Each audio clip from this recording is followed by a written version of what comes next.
Hey guys, another session, another day. Quick tip lang, lalong-lalo na sa mga baguhan pa lang natin na traders dito sa mundo ng forex trading. So bago ka mag-take ng entry, lagi nyo pong i-check muna itong economic calendar. So itong economic calendar, dito po natin makikita yung mga nakaschedule na high impact news na nangyayari sa world market. So pwede nyo pong i-visit yung website na to, itong myfxbook.com or itong forexfactory.com.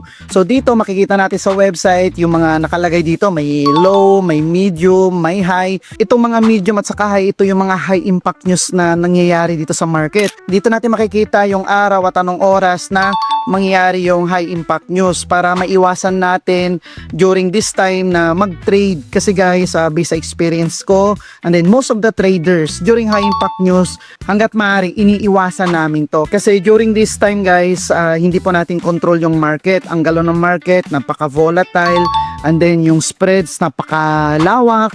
Aside sa spreads, nangyayari pa yung slippage.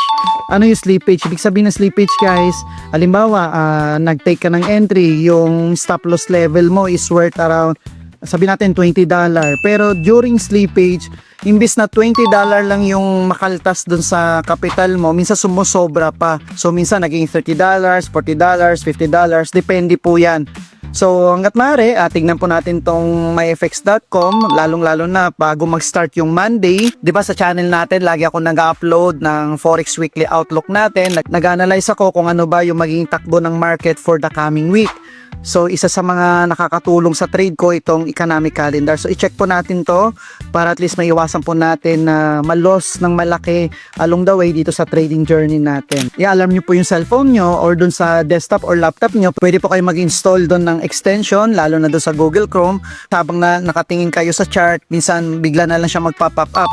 So pwede po kayo maglagay dun sa settings na mag-alert siya 30 minutes before, 1 hour before, 2 hours before para at least makapag-prepare ka. So ito guys, sinishare ko lang to sa'yo para aware ka at hindi ka magulat along the way na bigla na lang yung pinaghirapan mo ng isang linggo, isang buwan or isang taon, bigla na lang mawala ng ilang minuto lang. Kaya doble ingat, i-check po natin tong economic calendar. So yan lang po yung quick tip natin for today, and then kita-kits po ulit tayo sa next na video. Let's go!